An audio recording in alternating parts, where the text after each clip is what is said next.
हैं आज तक। प्रधानमंत्री नरेंद्र मोदी ने अपनी नई टीम बनाई है। अपने दूसरे कार्यकाल में प्रधानमंत्री ने पहली बार मंत्रिमंडल का विस्तार किया है। नए मोदी मंत्रिमंडल की खास बात यह है कि कई नए चेहरों को पहली बार मौका मिला है और वो भी कैबिनेट मंत्री बनाकर। हालांकि कई मौजूदा मंत्रियों से मंत्रालय छीना भी गया है तो कई मंत्रियों का प्रभार बदला गया है।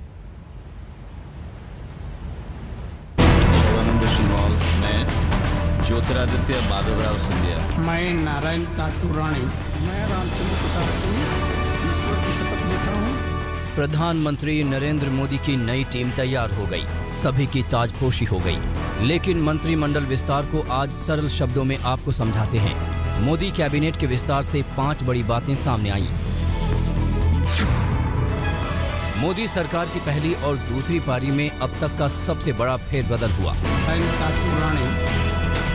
आई सर्वानंद सोनोवाल दूसरे की शपथ लेती हूँ।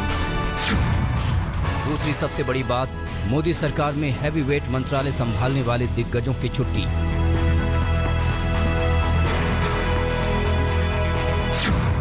तीसरी सबसे बड़ी खबर यह है कि उत्तर प्रदेश और गुजरात चुनाव पर फोकस है।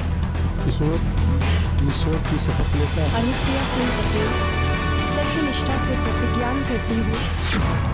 चौथी सबसे बड़ी खबर, मोदी कैबिनेट में कई मंत्रियों का प्रमोशन किया गया। किरण रिजिजू ईश्वर की शपथ लेता हूँ कि जो विषय अथवा अप्रत्यक्ष रूप से संसूचित या प्रकट नहीं करूँगा। पांचवी सबसे बड़ी खबर यह है कि पिछड़ों और दलितों का प्रतिनिधित्व बढ़ाया गया है। नई टीम तो तैयार हो गई, लेकिन प्रधानमंत्री मोदी ने अपने 12 मंत्रियों को आउट करके सबको एक बार फिर चौंका दिया। नरेंद्र मोदी अपने चौंकाने वाले फैसलों के लिए जाने जाते हैं और इस बार उन्होंने अपना पूरा घर ही बदल डाला। इसे यूं समझिए,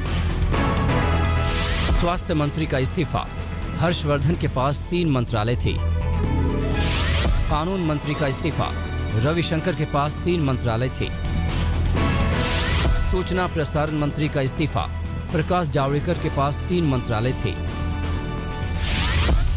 शिक्षा मंत्री का इस्तीफा, रमेश पोखरियाल निशंक की छुट्टी। श्रम मंत्री का इस्तीफा, मोदी टीम से संतोष गंगवार आउट। कैबिनेट की कुर्सी गई, लेकिन सभी नई टीम की ताजपोशी के समारोह में मौजूद रहे। ये बड़े चेहरों और दिग्गजों का नाम आपने सुना, जिनको मोदी की टीम से आउट कर दिया गया। लेकिन मोदी की टीम में कुछ मंत्रियों को आउट ऑफ टर्म प्रमोशन भी मिला। हरदीप सिंह पुरी, आर.के. सिंह, अनुराग ठाकुर, किरण रिजिजू, मनसुख मंडविया, जी किशन रेड्डी, पुरुषोत्तम रूपाला, ये उन मंत्रियों के नाम हैं जिन्हें प्रमोशन मिला। लेकिन आपको अब बताते हैं, मंत्रिमंडल विस्तार में चुनावी सोशल इंजीनियरिंग का पूरा ख्याल रखा गया। 2022 में उत्तर प्रदेश में चुनाव है। उत्तर प्रदेश से 7 मंत्री बनाए गए। 2022 में गुजरात में चुनाव है। गुजरात से 5 मंत्री बनाए गए। यहाँ एक और बड़ी खबर आपको समझनी है कि एनडीए का हिस्सा जेडीयू अब मोदी की टीम का हिस्सा होंगे। इस बार बिहार से मोदी ने जेडीयू और एलजेपी को जगह दी है। शपथ लेता हूँ कि मैं विधि द्वारा स्थापित भारत के संविधान के प्रति सच्ची श्रद्धा और निष्ठा रखूंगा। कई मोर्चे पर मिल रही चुनौतियों से निपटने के लिए मोदी सरकार ने मंत्रिमंडल विस्तार किया है, क्योंकि इतना बड़ा बदलाव अब उन चुनौतियों से पार पाने के लिए है। माना यही जा रहा है कि मंत्रिमंडल विस्तार में काम का इनाम भी है और काम में खरे नहीं उतरने वाले मंत्रियों को बाहर करने का रास्ता भी। आज तक ब्यूरो। मोदी कैबिनेट विस्तार में चुनावी राज्यों का खास ध्यान रखा गया है। मोदी सरकार के पहले कार्यकाल में इसकी झलक भी दिखी। मोदी सरकार के दूसरे कार्यकाल का पहला विस्तार बुधवार को किया गया, जिसे उत्तर प्रदेश और गुजरात में अगले साल होने वाले विधानसभा चुनाव से जोड़कर देखा जा रहा है।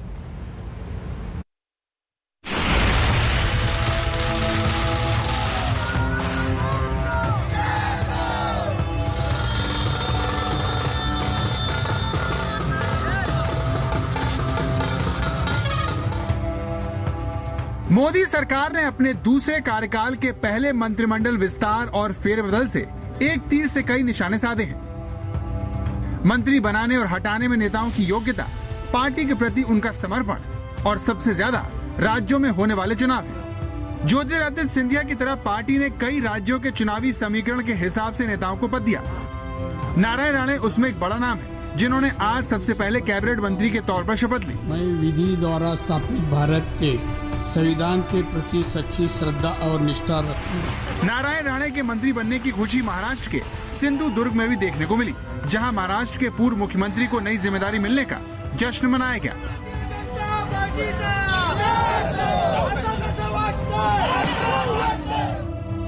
बीजेपी में आने से पहले मराठा नेता नारायण राणे शिवसेना और कांग्रेस में रह चुके हैं। नारायण राणे महाराष्ट्र के कोंकण इलाके से आते हैं, जिसका असर मुंबई तक है। नारायण राणे को मंत्री बनाकर बीजेपी की कोशिश कोंकण में शिवसेना के मजबूत गढ़ में सेंध लगाने की है। नारायण राणे को मंत्री बनाने का फायदा मिलने की उम्मीद बीजेपी बीएमसी चुनाव में भी कर रही है। मैं माननीय पंतप्रधान मोदी जी के नेतृत्व में केंद्रीय मंत्री बन गया हूं। उनके मार्गदर्शन से मैं अपने देश में जो जिम्मेदारी देंगे वो मैं अच्छी तरह से संभालूंगा। मोदी सरकार में नारायण राणे भले ही पहली बार शामिल हो रहे हो, लेकिन सर्बानंद सोनोवाल की मोदी कैबिनेट में दोबारा वापसी हो रही है। सर्बानंद सोनोवाल पहले केंद्र में मंत्री थे, जो बाद में असम के मुख्यमंत्री बनाए गए, लेकिन असम में बीजेपी की दोबारा जीत के बावजूद पार्टी ने सोनोवाल की जगह हेमंत बिस्व शर्मा को मुख्यमंत्री बना दिया। सर्बानंद सोनोवाल प्रधानमंत्री के पसंद के नेताओं में शुमार है। ऐसे में उनकी कैबिनेट में वापसी की उम्मीद सबको थी। मुझे देश की हमारे आदर्श बड़ी नेता, हमारे सबके प्रिय प्रधानमंत्री नरेंद्र मोदी जी ने मुझे दूसरी बार के लिए भारत माता को सेवा करने के लिए मौका दिया है, अपने कैबिनेट में जगह दिया है। इसके लिए मैं प्रधानमंत्री नरेंद्र मोदी जी को हृदय से धन्यवाद और आभार व्यक्त करना चाहता हूँ। मोदी के काम करने के स्टाइल को समझने वालों का मानना है कि महत्वपूर्ण राज्यों के विधानसभा चुनाव से पहले कैबिनेट के विस्तार को वो एक संदेश के तौर पर इस्तेमाल करते हैं। इसके जरिए समाज के सभी वर्गों को एक संदेश देने की कोशिश की जाती है। 1.5 घंटे चले शपथ ग्रहण में जिन 36 नए मंत्रियों ने शपथ ली, उसमें सबसे ज्यादा 7 उत्तर प्रदेश से हैं और फिर 5 गुजरात से। दोनों ही राज्यों में अगले साल विधानसभा चुनाव होने हैं। यूपी से कैबिनेट में जगह बनाने वालों में महाराजगंज से सांसद पंकज चौधरी, मोहनलालगंज से सांसद कौशल किशोर, आगरा के सांसद एसपी सिंह बघेल, जालौन से सांसद भानु प्रसाद वर्मा, खीरी से सांसद अजय कुमार, राज्यसभा सांसद बीएल वर्मा और मिर्जापुर से अपना दल की सांसद अनुप्रिया पटेल शामिल हैं। जिम्मेदारी माननीय प्रधानमंत्री जी ने जो भरोसा व्यक्त किया है और दी है, मेरी कोशिश होगी मैं अपनी क्षमता के अनुरूप उसके साथ न्याय कर सकूं। इससे पहले भी आप राज्य मंत्री के तौर पर, स्वास्थ्य राज्य मंत्री के तौर पर काम कर चुकी हैं। इस बार आप क्या देखती हैं, कौन सा पोर्टफोलियो मिलेगा, किस तरीके की उम्मीदें हैं आपको? कोई उम्मीद नहीं है, क्योंकि पोर्टफोलियो तो माननीय प्रधानमंत्री जी का विशेषाधिकार होता है। मैं इतना ही कहूँगी कि जो भी पोर्टफोलियो मुझे मिलेगा मैं उसके साथ न्याय करने की कोशिश करूंगी। दर्शना विक्रम जरदोस ईश्वर की शपथ लेती हूँ। चुनाव को देखते हुए मोदी सरकार ने मंत्रिमंडल में सूरत के वनवास को भी खत्म कर दिया है। बीजेपी के लिए अहम इस शहर में पिछले 18 सालों से कोई भी मंत्री नहीं था। इसीलिए जब यहाँ से सांसद दर्शना जरदोश ने दिल्ली में राज्य मंत्री के तौर पर शपथ ली, तो सूरत में बीजेपी कार्यकर्ताओं ने जश्न मनाया।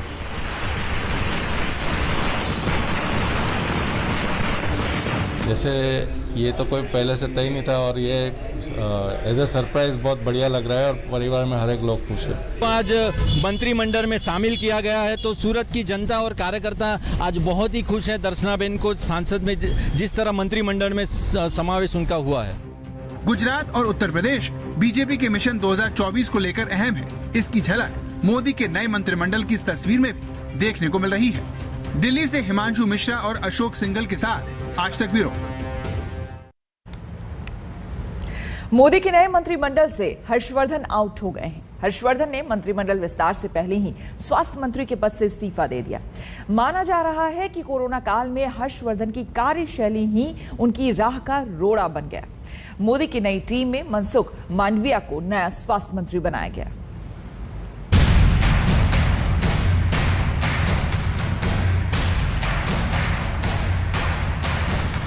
मोदी कैबिनेट के विस्तार में सबसे चौंकाने वाली खबर स्वास्थ्य मंत्री डॉक्टर हर्षवर्धन के इस्तीफे की आई। टीम में अपनी सीट बचाने में हर्षवर्धन नाकाम रहे।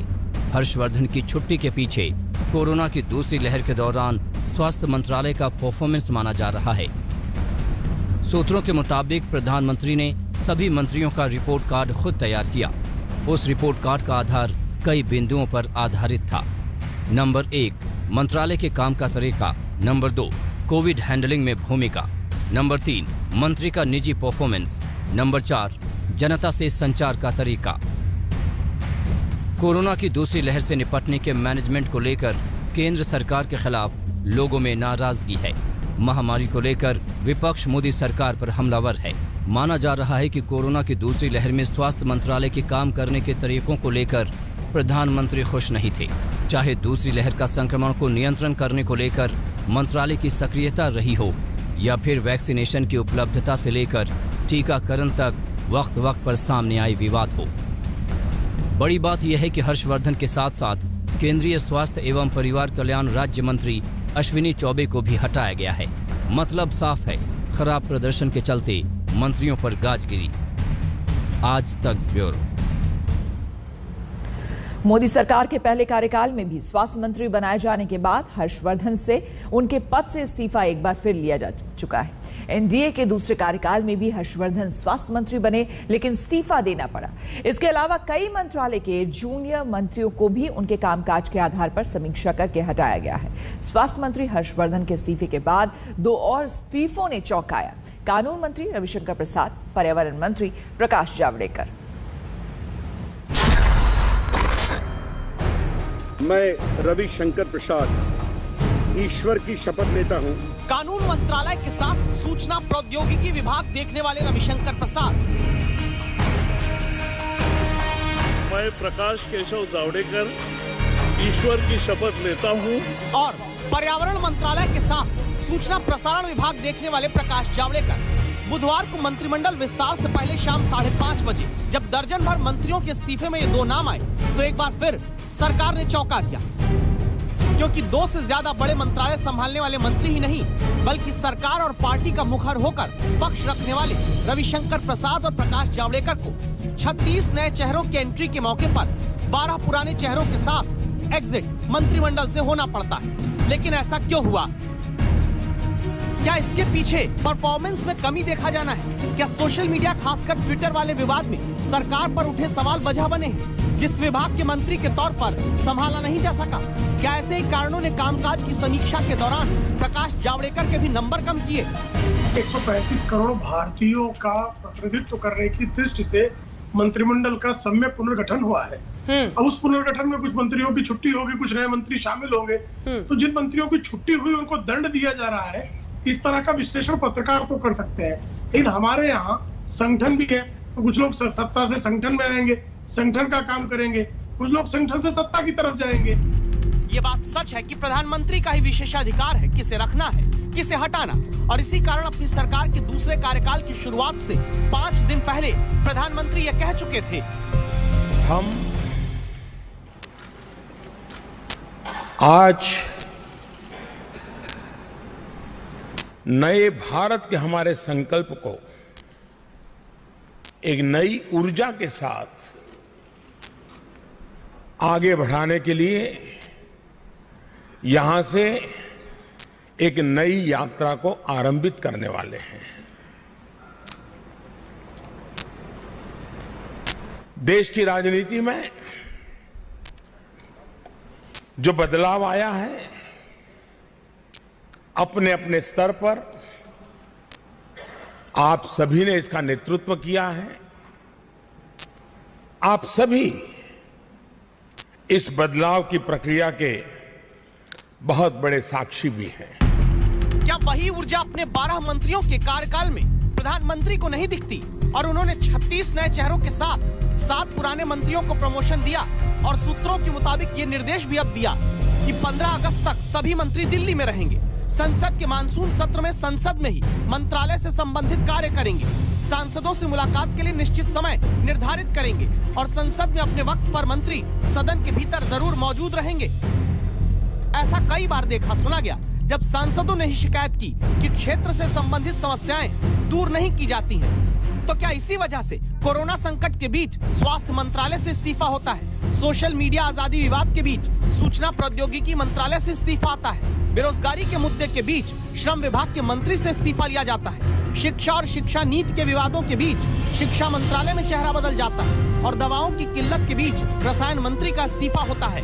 इसके अलावा दूसरे मंत्रियों के इस्तीफे का कारण क्या बना, संवाददाता हिमांशु मिश्रा आपको जानकारी देते हैं। रमेश पोखरियाल निशंक जो 23 साल बाद जो है एक नई एजुकेशन पॉलिसी लेके आए, लेकिन लोग उससे सहमत नहीं हुए और उनको भी नकार दिया गया क्योंकि उनके कार्य करने की जो शैली थी वो प्रधानमंत्री के साथ मिसमैच करती थी। उनकी परफॉर्मेंस से जो है प्रधानमंत्री वो खुश नहीं थे। संतोष गंगवार बहुत कद्दावर नेता हैं, बीजेपी के कुर्मी हैं, रुहेलखंड से आते हैं और साथ ही साथ जो है वो वाजपेयी सरकार में भी मंत्री रहे, मोदी सरकार 1 में भी मंत्री रहे और अब भी थे, लेकिन स्वास्थ्य कारणों से उनका इस्तीफे की बात आ रही है। संजय धोत्रे महाराष्ट्र से आते हैं, शिक्षा राज्य मंत्री थे। रतनलाल कटारिया ऐसी फेस है, हरियाणा से आते हैं, 4 बार के सांसद थे, लेकिन उनकी छुट्टी करके जो है सुनीता दुग्गल को लाया गया है। हरियाणा से महिला हैं और तेज तराज नेता हैं, IRS रही है, पहली बार चुनाव लड़ा और जीती हैं। प्रताप सारंगी सादगी का प्रतीक था। जब 2019 में उनको मंत्री बनाया गया था, ये कहा गया था कि वो बहुत छोटे से घर में रहते हैं और वो एक ऐसे कर्मठ कार्यकर्ता हैं जो पार्टी के लिए हमेशा विचारों की लड़ाई लड़ते रहे उड़ीसा में और पहली बार सांसद बने। विधायक पहले थे, लेकिन MSME में जिस तरीके का उनका परफॉर्मेंस रहा, शायद वो रास नहीं आया प्रधानमंत्री नरेंद्र मोदी को और उनकी परफॉर्मेंस ऑडिट जब हुई तो प्रताप सारंगी को भी जो है वो जाना पड़ा है। तो ये तमाम इस तरीके के नेता, देवेश्री चौधरी, उनको जाना पड़ा। बंगाल के अंदर जो हमने सबने देखा नतीजे आए, देवेश्री चौधरी का परफॉर्मेंस ठीक नहीं था, वो वुमेन एंड चाइल्ड मिनिस्टर थी, उनको भी हटाया गया। इस बात को यहाँ समझ लेना जरूरी है कि जाति धर्म क्षेत्र के कोटे से मंत्रिमंडल में जगह मिल सकती है, लेकिन मंत्री बनने के बाद कोई कोटा कोई कृपा नहीं चलती, बल्कि योग्यता ही दिखानी पड़ती है।